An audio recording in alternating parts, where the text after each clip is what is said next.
છે અને કોના માટે વાવ સમાચાર લઈને આવી રહ્યું છે?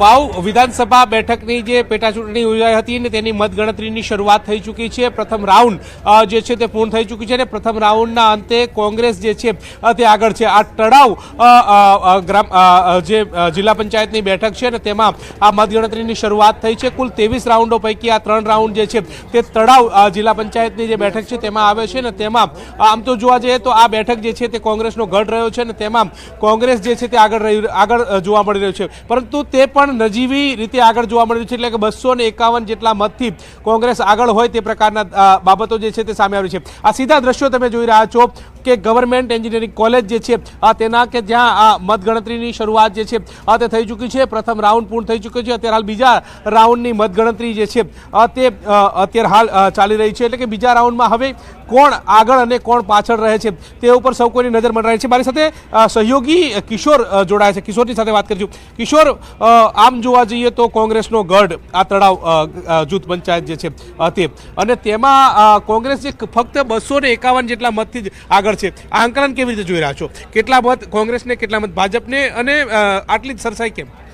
ચોક્કસથી ગૌતમ, આપણે જણાવી દઉં કે ન્યૂઝ 18 દ્વારા પહેલેથી જ અનુમાન લગાડવામાં આવ્યું હતું કે જ્યારે જે પહેલો રાઉન્ડ શરૂ થશે એમાં પાતળી સરસાઈથી કોંગ્રેસ આગળ રહેશે। કોંગ્રેસને પહેલા રાઉન્ડની અંદર 4190 મત મળ્યા છે, જ્યારે ભાજપને 3939 મત મળ્યા છે, જ્યારે અપક્ષના માવજીભાઈને 2119 મત મળ્યા છે। આમ 251 જેટલા મતોથી પહેલા રાઉન્ડની અંદર કોંગ્રેસ આગળ ચાલી રહ્યું છે।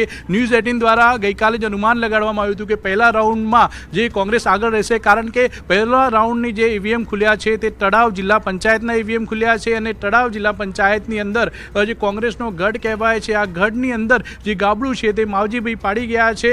અત્યારે જે છે તે કોંગ્રેસ 251 મતથી આગળ છે। બીજો રાઉન્ડ અત્યારે ચાલુ થઈ ગયો છે, પોસ્ટલ મતો ગણાઈ ગયા છે, પરંતુ પોસ્ટલ જે મતો છે તેનું પરિણામ હજી સામે નથી આવ્યું, અને જે બીજા રાઉન્ડની અંદર પણ તળાવ જે જિલ્લા પંચાયત છે તેના જ ઈવીએમ ખુલી રહ્યા છે। આમ બીજા રાઉન્ડની અંદર પણ કોંગ્રેસ આગળ હોઈ શકે છે। ગૌતમ, ચોક્કસથી તો આ તળાવ જિલ્લા પંચાયતની જે બેઠક છે, બેઠકની અંદર 3 રાઉન્ડ જે છે તે અંતર્ગતની મતગણતરી જે છે થવાની છે।